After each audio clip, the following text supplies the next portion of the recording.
Hello friends, तो स्वागत है आप सभी का मेरे चैनल पर। तो देखिए, विकास की अवस्थाएं जो कि क्या कहेंगे, इसको सीडीपी के रीढ़ यानी जो सीटेट होता है, कोई भी टेट एग्जाम होता है उसका ये रीढ़ कहा जाता है, जो भी बालक की अवस्थाएं होती। इनसे प्रश्न सभी में पूछा जाता है। आप लोग प्रीवियस ईयर क्वेश्चन देखे होंगे तो पता चल जाएगा। रुकिए, राइटिंग पर नहीं जाइए। ये पहले का नोट्स है जिसको पढ़ करके मैंने भी 2 बार सीटेट क्लियर किया है। एक बार जब बीएड में थी तभी अटेंड कर ली, फर्स्ट अटैम्प्ट दी थी और उसमें क्लियर हो गया दोनों, और फिर दोबारा दी तो उसमें भी।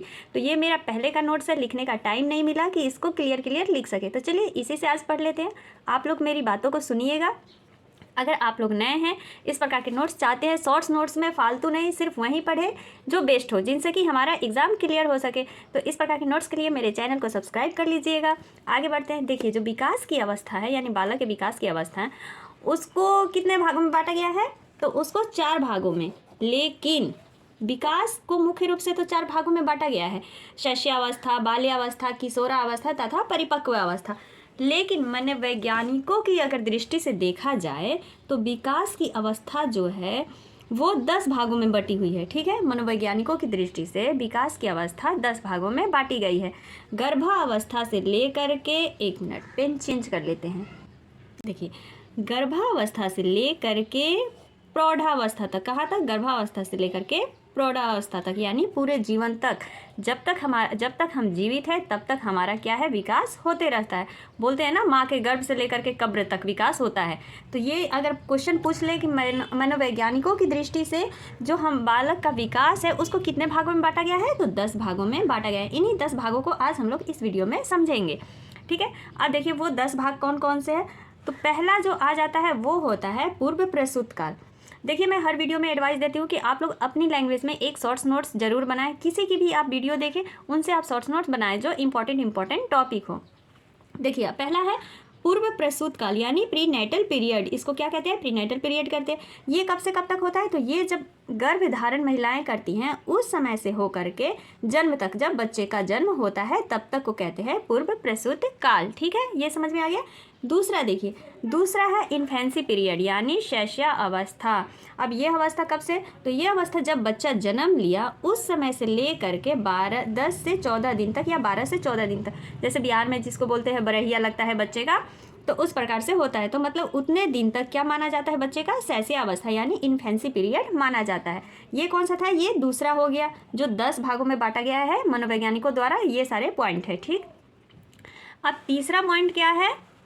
तीसरा है बेबीहुड। देखिए, बेबीहुड जिसको कि बचपना अवस्था कहा जाता है। ठीक है, अब इस अवस्था में जन्म के 2 सप्ताह बाद, यहाँ पर 14 दिन हो गया ना, 2 सप्ताह यानी शैशव अवस्था था। अब उसके बाद का जो समय है वो क्या कहलाता है? बचपना अवस्था कहलाता है।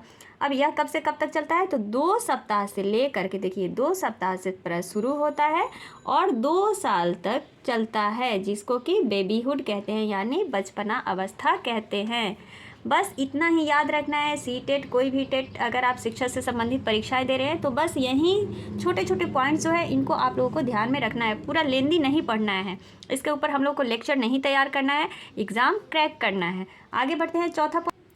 चौथा पॉइंट्स क्या हो जाता है? बाल्यावस्था। यह अवस्था 2 साल से प्रारंभ होकर के 10 से 12 साल तक चलता है। देखिए, बाल्यावस्था कब से कब तक चलता है? तो 2 साल से शुरू होता है और 10 से 12 साल तक चलता है। अच्छा, बाल्यावस्था को जो है 2 भागों में बांटा गया है, क्योंकि ये प्रश्न बहुत आता है। ये मोस्ट इम्पॉर्टेंट टॉपिक है जो ये बाल्यावस्था है। पूर्व बाल्यावस्था और उत्तर बाल्यावस्था, ये हमेशा पूछता है कि पूर्व बाल्यावस्था को कितने से कितने वर्ष तक रखा गया है तथा उत्तर बाल्यावस्था को कितने से कितने वर्ष तक रखा गया है। तो इन पॉइंट्स को आप लोग जरूर नोट्स करें कि जो पूर्व बाल्यावस्था है उसको यानी अर्ली चाइल्डहुड कहते हैं। क्या कहते हैं? Early childhood. इसको कब से कब तक रखा गया है? तो 2 से 6 वर्ष तक का रखा गया है। किसको? पूर्व चाइल्डहुड को, सॉरी पूर्व बाल्यावस्था को। अब दूसरा आ जाता है उत्तर बाल्यावस्था। इसको कब से? तो इसको 6 से 10 या 12 साल की उम्र तक, जो आपको ऑप्शंस में मिल जाए। 6 से अगर 10 दिया है तो उसको लगाना है उत्तर बाल्यावस्था में, या 12 दिया है तो उसको लगाना है उत्तर बाल्यावस्था में। ठीक है, इतना हो गया। अब देखिए, बालिकाओं में जो है 10 वर्ष तथा बालकों में 12 वर्ष तक ये अवस्थाएं मानी जाती है। लड़कियों बोलते हैं ना कि लड़की बड़ी जल्दी बड़ी हो जाती है, तो लड़कियों में कितना माना गया है? 10 वर्ष तक माना गया, और लड़कों के लिए 12 वर्ष तक ये अवस्था मानी गई है। कौन सी? बाल्यावस्था मानी गई है। आगे समझते हैं।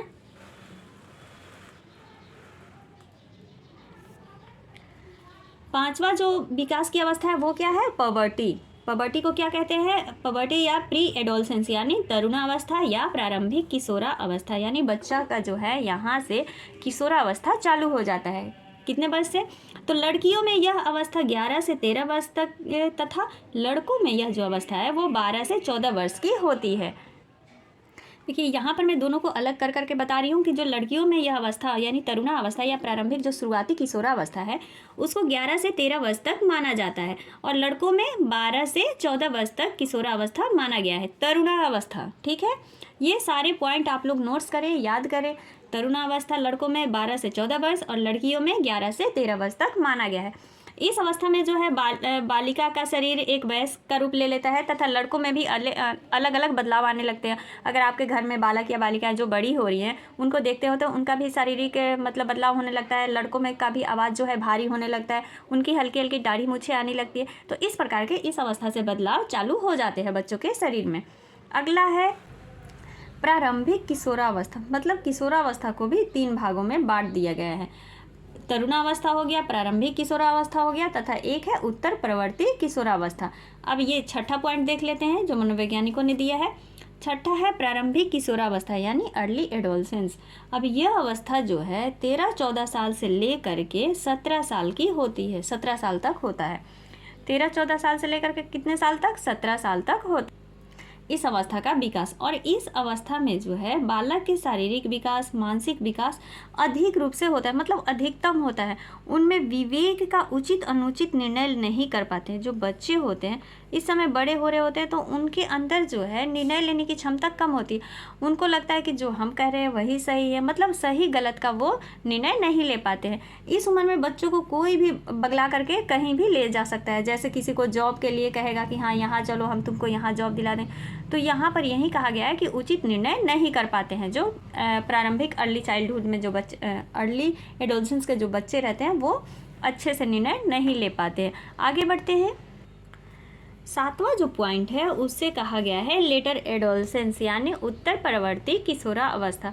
अब यह अवस्था 17 से 19 तक की मानी गई है। कितने से? 17 से 19 वर्ष तक की होती है। इस अवस्था में बालक पूर्ण रूप से शारीरिक व मानसिक रूप से स्वतंत्र होता है, मतलब वो पूरी तरह से स्वतंत्र होता है। इस उम्र में बच्चे को देखते होंगे कि किसी के अंडर में वो रहना नहीं चाहते हैं। वो सोचते हैं कि हम बाहर घूमे फिरे, ऐश करें, हमारे ऊपर कोई कंट्रोल ना लगा सके, कोई रोक टोक ना करे। अगला पॉइंट है, इस अवस्था में बालक अपने भविष्य के बारे में तरह तरह की योजनाएं बनाने लगते हैं। जाहिर सी बात है, बच्चे जब पूरी किशोर हो गए, 19 साल के हो गए हैं, तो वो अपने भविष्य के बारे में सोचेंगे। बालक तथा बालिकाओं यानी विपरीत आकर्षित होने लगते हैं। बालक बालिकाओं के प्रति और बालिकाएं जो हैं बालक के प्रति आकर्षित होते हैं, यानी विपरीत लिंगी आकर्षक इनमें पाया जाता है इस उम्र में। आगे बढ़ते हैं। अब कौन सा है? रह गया आठवां जो पॉइंट इन्होंने दिया है वो दिया है अर्ली एडल्टहुड यानी प्रारंभिक वयस्क अवस्था, मतलब बुढ़ापे की अवस्था यहाँ से चालू। यह अवस्था कब से? 21 से 40 साल तक मानी गई है अर्ली एडल्टहुड को। यह अवस्था होती है, इस अवस्था में व्यक्ति शादी कर अपना घर परिवार बसाता है। 21 से 40 साल तक के जो हो जाते हैं उनको किस में रखा गया? प्रारंभिक वयस्क अवस्था में रखा गया। और इसमें क्या होता है? सभी लोग शादी उदी करके अपना घर परिवार बसाते हैं, गुजर बसर करते हैं। अगला पॉइंट है, बस मिडिल एज में इतना याद रखिए कि जो मिडिल एज होता है यह 40 से 60 वर्ष तक की होती है। इसमें व्यक्ति क्या करेगा? जो अपना जो उपलब्धि प्राप्त किया है, आकांक्षाएं हैं, उसको मजबूत करता है, उसको और निखारता है और ऊंचाइयों पर पहुंचाने की कोशिश करता है, जो भी उसके व्यवसाय रोजी रोटी है उसको। अगला है लास्ट जो है 10th जो है वो है ओल्ड एज यानी बुढ़ापा। यह अवस्था जो है 60 साल से लेकर के मृत्यु तक की होती है। इस अवस्था में शारीरिक तथा मानसिक शक्ति जो है धीरे धीरे खत्म हो जाती है, क्षीण हो जाती है, अनेकों बीमारियां घेरने लगती है। इसी बुढ़ापे को ही सठिया अवस्था भी कहा जाता है। ये बहुत पूछा जाता है यूपी टेट में खास तौर से कि सठिया अवस्था किसे कहा जाता है? तो बुढ़ापा को। कितने साल से? तो 60 साल से लेकर के मृत्यु पर्यंत तक यह चलते रहता है। तो बस फ्रेंड्स, ये थी विकास की अवस्थाएं जो कि सीडीपी की रीढ़ मानी जाती है, क्योंकि विकास से हर समय प्रश्न पूछा जाता है। आई होप आप लोगों को ये वीडियो पसंद आई होगी। पसंद आए, जो तैयारी कर रहे हैं तो उनके साथ शेयर कर दें, और चैनल को अगर आप लोगों ने सब्सक्राइब नहीं किया है तो सब्सक्राइब भी कर दें। इसी प्रकार के अच्छे अच्छे नोट्स आप लोगों के सामने आते रहेंगे। Thank you.